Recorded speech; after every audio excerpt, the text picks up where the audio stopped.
Since I was ill, इसलिए नहीं आई, that's why I did not come. ऐसा बिल्कुल गलती मत करना, कहीं पर भी ये जोड़ा मत लगाना, ये जोड़ा लगेगा ही नहीं। क्लियर? अब आओ, अगर ये जोड़ा नहीं लगेगा तो क्या है? यहां तो एक कहावत है, as I sow as you sow shall you reap. ये कैसे? ये सुनो क्यों है। As you sow shall you reap का मतलब है जैसा बोगे वैसा काटोगे। तब एस और सो चलेगा। As I was ill so I did not come, चूंकि मैं बीमार थी इसलिए नहीं आई, वो नहीं चलेगा, वो गलत है। इसीलिए एस का जोड़ा सो तब चलेगा जब उसका मीनिंग जैसा वैसा निकल रहा है तो। और बाकी क्यों गलत है सब में मैंने बता दिया आपको ट्रांसलेट करके। इसमें आपको ये वेन का जोड़ा देन था, वेन का जोड़ा दैन लगाने की जरूरत ही नहीं है, ठीक है ना। वो कोई जोड़ा हम लोग ऐसे भी यूज नहीं करते।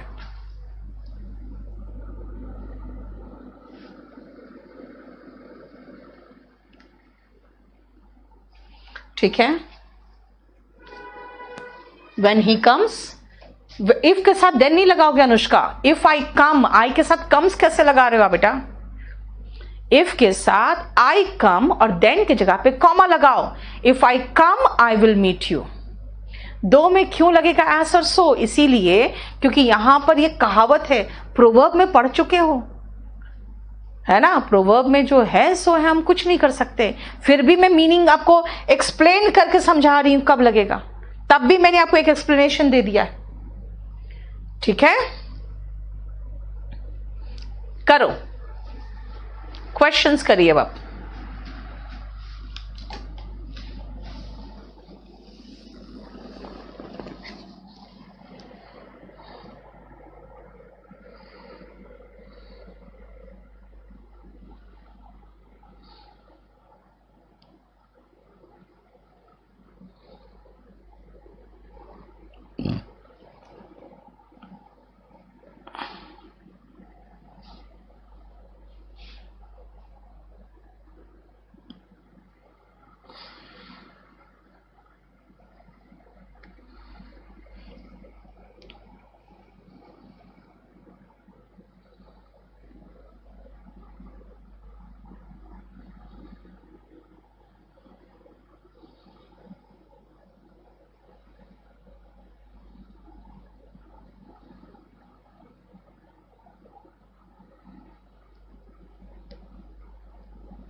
चलो शुरू करें।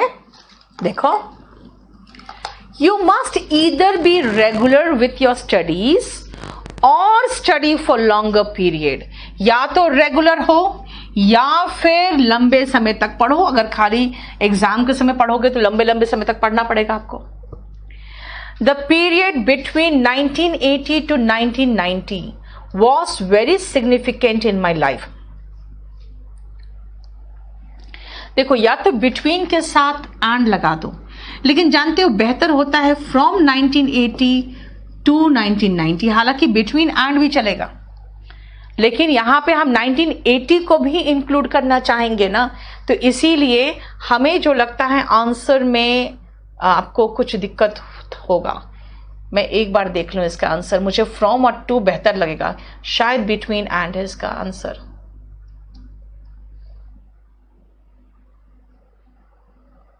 देखो, रिप्लेस एंड बिटवीन को हम फ्रॉम में चेंज करेंगे।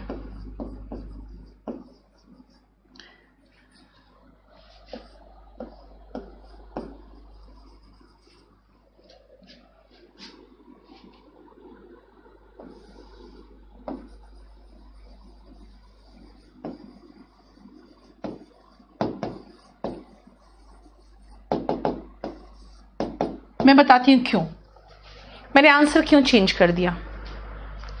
ध्यान से सुनना, बिटवीन एंड ठीक कर रहे हो, अनुष्का गलत नहीं है, लेकिन मैं क्यों चेंज कर रही हूं ये ध्यान से सुनना। मैंने इसलिए चेंज किया इस आंसर को क्योंकि अगर मैं बिटवीन 1980 और 1990 बोलूंगी ना बेटा, तो इसका मतलब होगा 1980 और 1990 के बीच वाला भाग। और अगर मैं फ्रॉम टू बोलूं ना, तो उसमें 80 भी आ जाएगा और 90 भी आ जाएगा, यानी 81 से स्टार्ट नहीं हो रहा है। इसीलिए मैंने इसको थोड़ा चेंज कर दिया आंसर को, ठीक है, इसलिए चेंज किया कि द पीरियड फ्रॉम 1980 टू 1990 ज्यादा अच्छा ये होगा कि 1980 से लेकर 1990, तो इसमें 80 और 90 दोनों आ जाएगा। बिटवीन एंड का मतलब होगा उन दोनों के बीच का भाग, वो बहुत अच्छा मीनिंग नहीं दे रहा था, इसीलिए। इट इज नथिंग एल्स, देखो एल्स का जोड़ा बेटा बट था, ये घमंड है और कुछ नहीं, ठीक है। वी हैड स्केर्सली, स्केर्सली का जोड़ा when, नो सूनर का जोड़ा than था, ठीक है ना। ठीक है, आपका मिस्टेक तो सही हो गया ना, सेकंड नंबर आंसर है, ठीक है। मैंने बिटवीन एंड से बेहतर को माना है मैंने फ्रॉम और टू को, इसीलिए बस। बाकी तो देखो ना, आपका आंसर तो सही था, टू था आंसर, ठीक है। देख लो जरा इसको भी।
हो गया। We had hardly reach the platform, hardly का जोड़ा वेन होता है, आसान है ना। देखो, I will have both the blue and the black pen, both and जोड़ा सही है। Write down the address, lest का जोड़ा शुड होता है, लेस्ट यू शुड फॉरगेट, देखो है ना, बहुत आसान है ये, देख लो। किसी का कोई मीनिंग में प्रॉब्लम हो तो बताओ।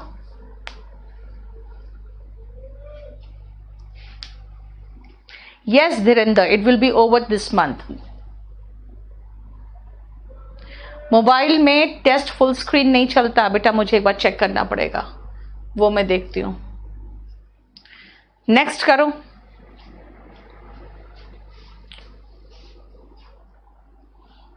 ये क्वेश्चन आपका होना चाहिए था पीछे, यहां पे जोड़े वाला क्वेश्चन नहीं है ये मीनिंग बेस्ड क्वेश्चन था जो पीछे होना चाहिए था।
शुरू करें।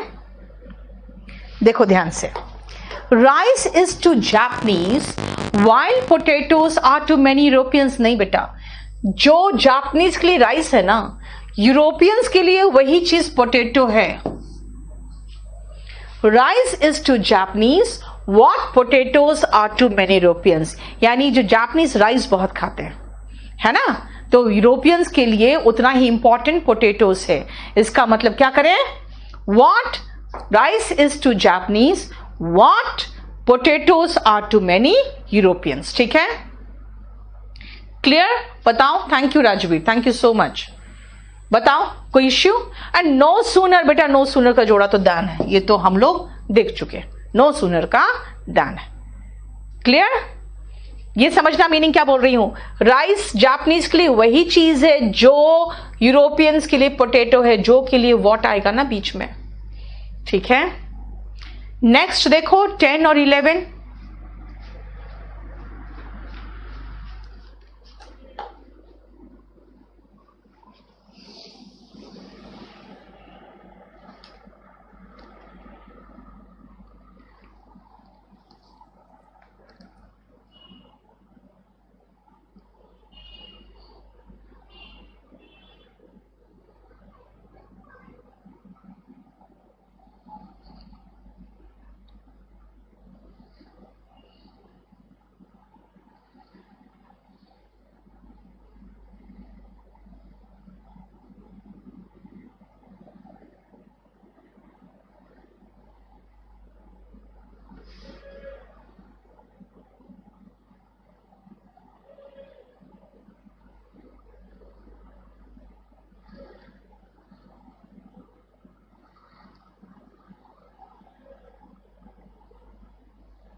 हो गया? चलो देखो,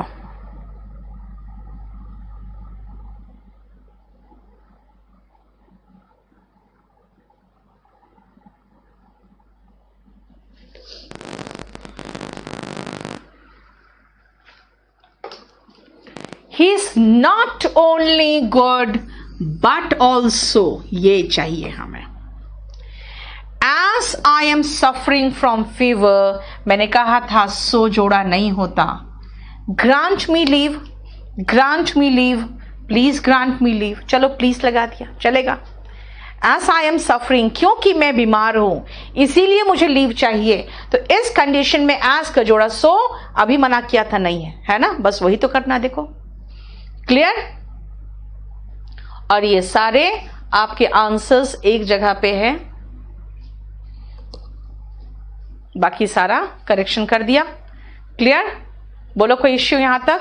हम लोगों ने आज कंजंक्शन शुरू किया है बेटा। कंजंक्शन काफी बड़ा है, और कंजंक्शन काफी बड़ा नहीं, 3 क्लास तो कम से कम लगेगा मिनिमम। अच्छा, इसके साथ आप लोग एक बार देख लो, हम लोगों ने वो खत्म कर दिया है ना पूरा लीगल टर्म्स। हालांकि मैंने आपको दिया नहीं है, अभी लीगल टर्म्स मिलने में टाइम लगेगा, लेकिन वो खत्म तो हो गया है ना, बस खाली बस चेक कर लो।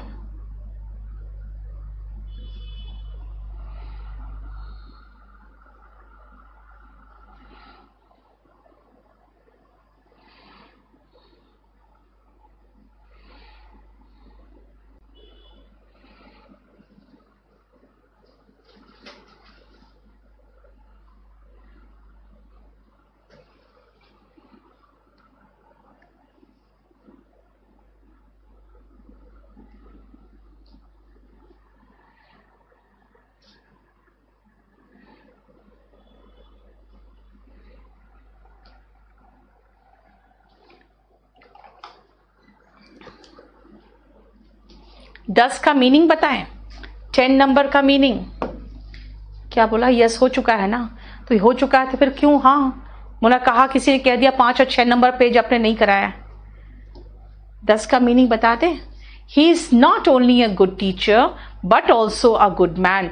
वो सिर्फ एक अच्छा टीचर ही नहीं है बल्कि एक अच्छा इंसान भी है, ये कहना चाह रहा है। ठीक है, बस इसको खत्म करो, यही बंद करें इसको। अब कंजंक्शन अभी चलेगा 2 क्लास और। क्या हो गया?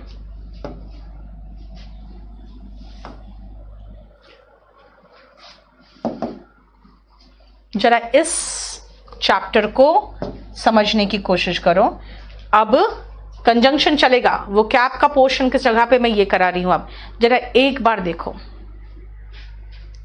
सुपरफ्लुअस क्या है?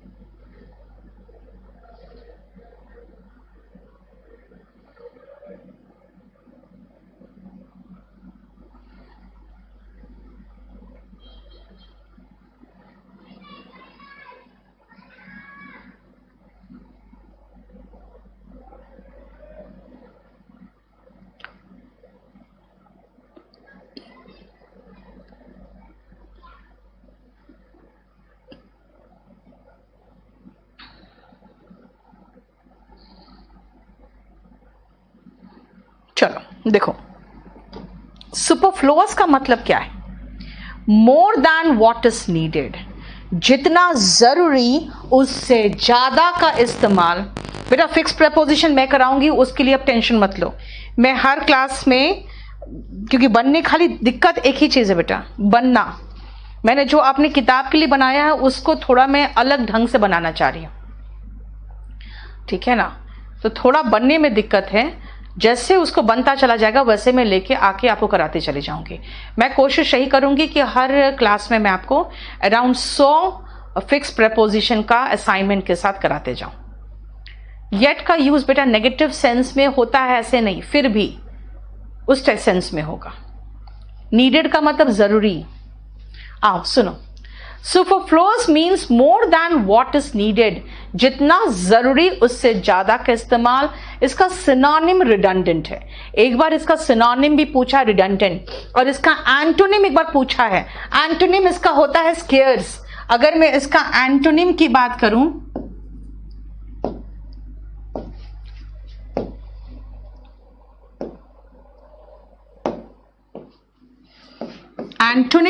करूं, तो इसका एंटोनिम हो जाता है जैसे कम, स्केर्स हो गया, स्पार्स हो गया, यानी कि कम है, ठीक है? ये होता है। अब हम अगर अभी अंकुश, उसका हिंदी, चलो उसका हिंदी लिख के ले आऊंगी नेक्स्ट क्लास में मैं आपके लिए। फिर अब सुनो, अगर आप इसमें पूछोगे कि सुपरफ्लुअस कैसे होता है, ध्यान से देखो। टोल टैक्स बोल देते हो। टोल का मतलब क्या है? Toll is a type of tax that you पे ऑन रोड्स।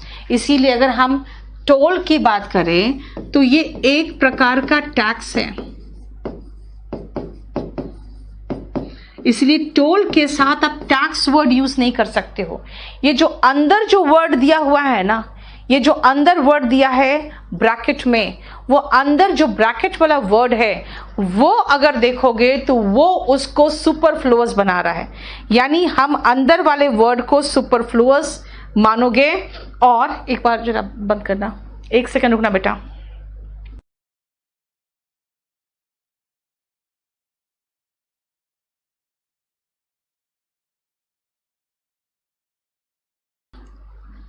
आओ देखो, टोल टैक्स, टोल एक प्रकार का टैक्स है जो आप सड़क पे देते हो, है ना? फैमिली, भाई कहेंगे you are family, you are a family member नहीं कह सकते। हाँ, ये कह सकते हैं you are a member of the family, ये कह सकते हो, लेकिन फैमिली मेंबर नहीं बोलना। अब सुनो, सर और मैडम का डिक्शनरी मीनिंग देखना। सर और मैडम होता है यू कैन से सम्मान के साथ,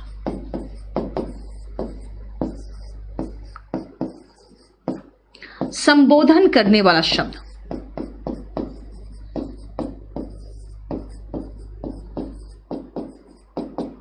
ये कैसा शब्द है? ये ऐसा शब्द है जो आप किसी को सम्मान के साथ संबोधन करना हो, यानी कि a respectful way to address someone is sir, madam.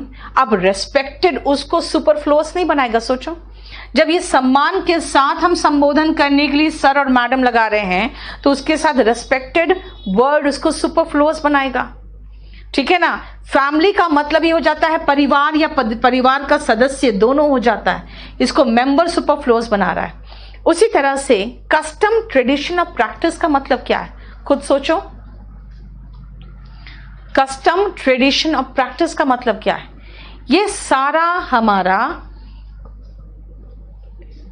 Tradition, प्रथा बहुत दिनों से चलता आ रहा है। कस्टम, रिवाज, ये भी रेगुलर ही है।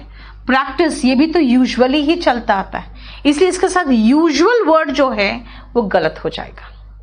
लेकिन अब यहां पे कुछ ऐसे वर्ड्स में हम आएंगे जैसे एम्बुश। एम्बुश का मीनिंग अगर आप देखोगे, चलो पीछे चला जा रहा है थोड़ा मीनिंग, मुझे लगता है। देखो यहां पे मीनिंग दिया है पेज नंबर 8 में। एम्बुश क्या है? The act of hiding and waiting and then suddenly attacking. यानी कि अचानक किसी, जैसे देखते हो हमारे सोल्जर्स है ना, छिप के घात लगा के बैठे रहते हैं, या आप टेररिस्ट को भी देखोगे घात लगा के बैठे रहते हैं, और जैसे आया अपोजिट लोग तो उस पर हमला कर दिया। इसका मतलब छिप के घात लगा के बैठे रहना हमला करने के लिए। तो अब खुद सोचो, अगर मैं कहूं हिडन तो भाई छिप के ही तो घात लगाना है ये। और वेल, वेल का मतलब होता है पर्दा में, तो पर्दा में तो भाई बात तो वही हुआ। अगर आप पर्दा की बात कर रहे हो तो वेल्ड, फिर एम्बुश क्या रहेगा भाई? इसलिए एम्बुश के साथ आप कभी भी हिडन, ठीक है ना, कवर्ड, वेल्ड ऐसा वर्ड नहीं लगाओगे, क्योंकि एम्बुश का मतलब ये होता है छिप के घात लगाना। बेटा आज इतना ही रहने दो, ठीक है, आज इतना ही रहने दो। अभी मैं सुपरफ्लुअस को वोकैब के जगह पे कराते रहूंगी, कंजंक्शन कराऊंगी, और आप जो रिलेटेड एक मैं बता रही हूं आपको कि प्रेपोजिशन लेके आते रहूंगी, वो मैं करवा दूंगी। ठीक है, एम्बुश सोल्जर्स और टेररिस्ट दोनों के द्वारा होता है बेटा। थैंक यू सो मच, आज इतना ही रहने दो। ठीक है। ओह